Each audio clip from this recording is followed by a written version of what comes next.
Assalamualaikum warahmatullahi wabarakatuh.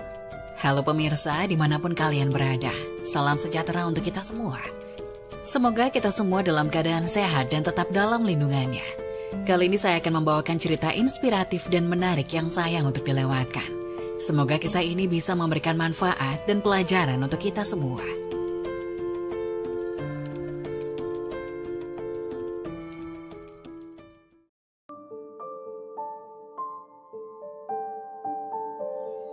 Wajib tahu 5 peristiwa penting di bulan Muharram dalam sejarah Islam.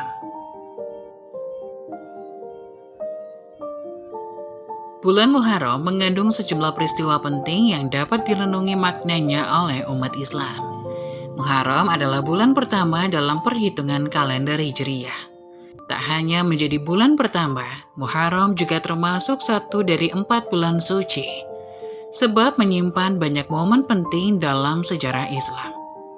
Dalam hadis yang dinukil dari kitab Riyadhus Shalihin, diriwayatkan dari Abu Bakrah dari Nufai bin Al-Harits, Rasulullah Shallallahu Alaihi Wasallam bersabda, "Sesungguhnya zaman itu telah berputar sebagaimana keadaannya sejak hari Allah menciptakan semua langit dan bumi.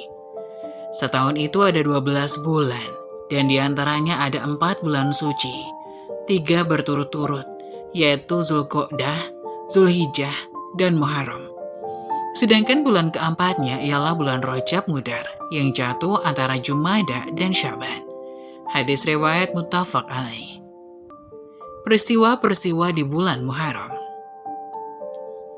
1. Diterima taubat Nabi Adam alaihi salam.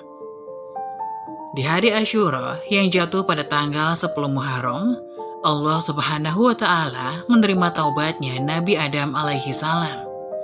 Hal ini dijelaskan dalam buku Menggapai Berkah di Bulan-Bulan Hijriyah karya Siti Zamrotus Sa'adah yang bersandar pada sebuah hadis.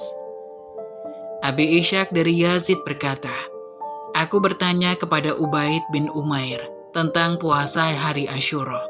Maka ia menjawab, Muharram merupakan bulan Allah Al-Asyam yang tuli di sana Allah menerima taubat Nabi Adam alaihi salam.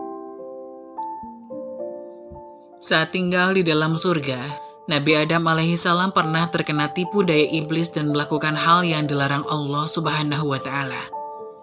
Dengan memakan buah terlarang, hal itu membuatnya diturunkan ke bumi bersama dengan Siti Hawa.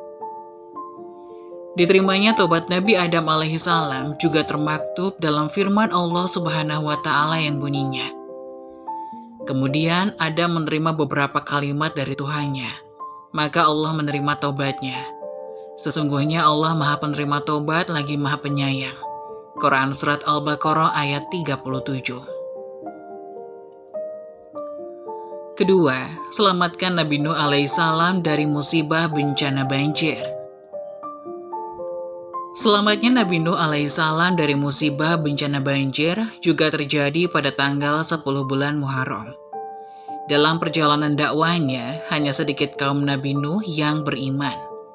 Hingga akhirnya Allah Subhanahu wa Ta'ala memerintahkan beliau untuk membuat kapal dan mendatangkan bencana banjir bandang yang menelan kaum kafir.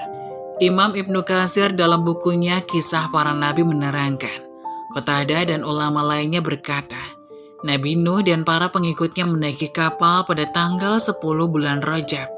Mereka berlayar selama 150 hari. Setelah itu mereka berlabuh di Gunung Judi selama 1 bulan. Dan mereka baru keluar dari kapal pada tanggal 10 bulan Muharram.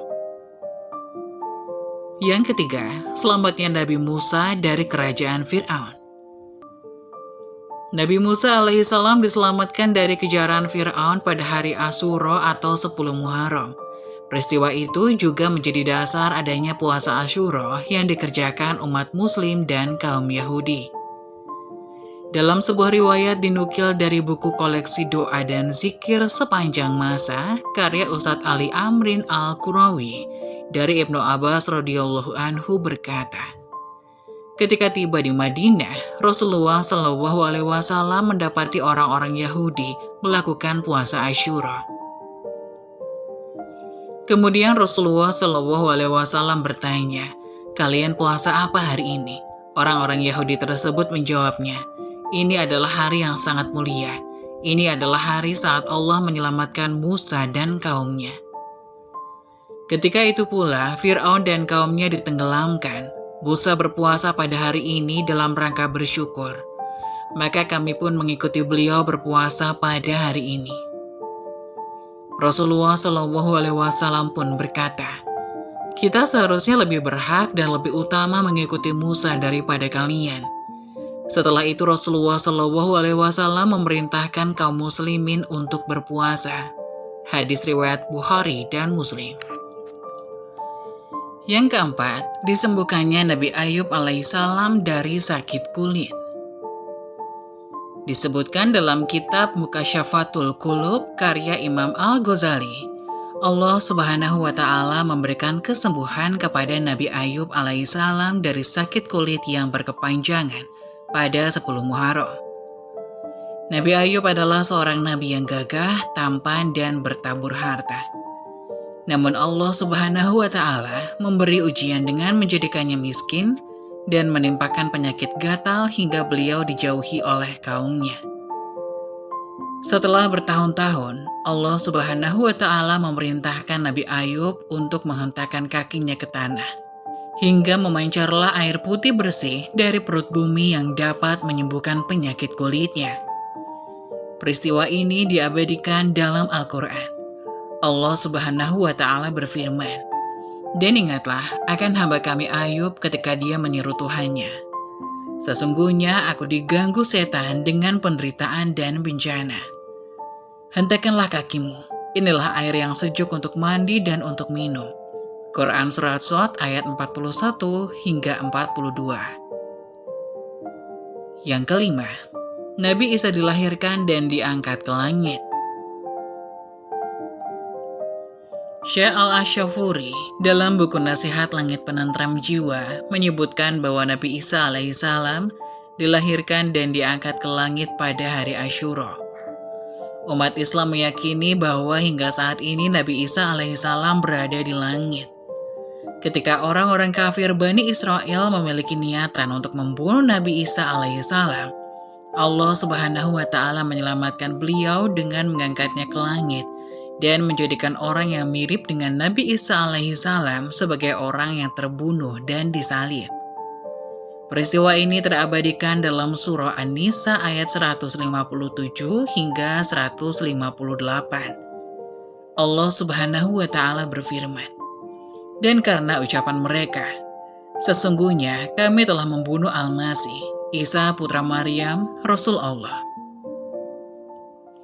Padahal mereka tidak membunuhnya dan tidak pula menyalibnya. Tetapi yang mereka bunuh ialah orang yang diserupakan dengan Isa bagi mereka. Sesungguhnya orang-orang yang berselisih paham tentang pembunuhan Isa benar-benar dalam keraguan-raguan tentang yang dibunuh itu.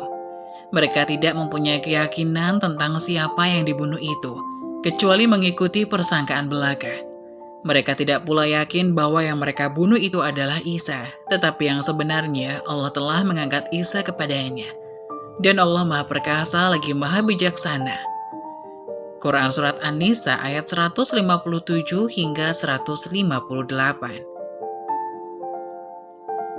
Itulah 5 di antara peristiwa penting pada bulan Muharram yang bisa direnungi. Sudah seharusnya di bulan mulia ini, umat muslim senantiasa memperbanyak ibadah serta mendekatkan diri kepada Allah Subhanahu wa Ta'ala.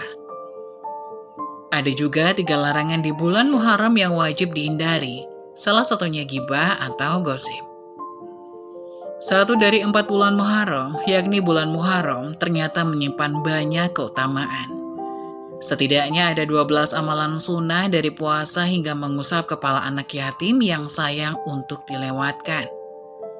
Namun di balik amalan sunnah serta hujan pahala di salah satu bulan Muharram, selain Zulqa'dah, Zulhijjah, dan Rajab, yakni Muharram, ternyata terdapat 3 larangan yang wajib dihindari. Sebagaimana mantra sukabumi.com merangkum dari berbagai sumber, berikut pekerjaan yang dilarang pada bulan Muharram. Pertama, berperang dan membunuh. Pada bulan Muharram, kita dilarang untuk berperang. Para ulama kemudian merinci bahwa kita tidak boleh menjadi pihak yang memulai peperangan. Peperangan bukan hanya berarti mengangkat senjata, membunuh, dan memerangi orang yang dianggap zalim. Peperangan juga bisa diartikan berselisih. Dengan demikian, kita hendaknya menjaga diri agar tidak terlibat perselisihan dengan orang lain di bulan Muharram dan bulan haram lain. Apalagi jika terlibat dalam pertengkaran yang tidak ada manfaatnya. Kedua, mendolimi orang lain. Larangan di bulan Muharram lainnya adalah melakukan kedoliman kepada orang lain. Dolim terhadap orang lain tidak selalu berarti membunuh atau melukai. Dolim juga bisa berupa mengambil hak orang lain, melontarkan kata tidak terpuji bagi orang lain, menfitnah, dan sebagainya. Ketiga, bermaksiat. Selain dilarang berbuat dolim kepada orang lain, para ulama juga melarang kita untuk berbuat dolim kepada diri sendiri. Maksud dari berbuat dolim pada diri sendiri adalah melakukan dosa dan maksiat yang akhirnya membuat kita mendapat akibat buruk. Akibat buruk atau balasan dosa akibat dolim pada diri sendiri bisa terjadi di dunia maupun di akhirat. Rasulullah SAW bersabda, "Tahukah kalian dengan kezaliman? Karena sesungguhnya kezaliman itu merupakan kegelapan-kegelapan pada hari kiamat." Hadis riwayat Muslim. Contoh maksiat yang harus kita hindari di bulan Muharram dan bulan haram yang lain adalah meninggalkan sholat, memakan harta haram, berzina, minum minuman keras, berdusta, hingga menggibah. Semuanya merupakan perbuatan buruk yang mendatangkan dosa bagi kita. Karena itu, para ulama menganjurkan kita untuk selalu bertobat, terutama di bulan Muharram dan bulan haram lainnya. Taubat menjadi amalan yang sangat dianjurkan di bulan Muharram, karena bisa jadi kita melakukan perbuatan maksiat di bulan haram ini. Nah, semoga kisah tadi dapat menjadi pelajaran untuk kita semua. Bantu channel kami yuk, dengan cara like dan subscribe agar tidak ketinggalan info-info menarik lainnya. Terima kasih. Sekian. Wassalamualaikum warahmatullahi wabarakatuh.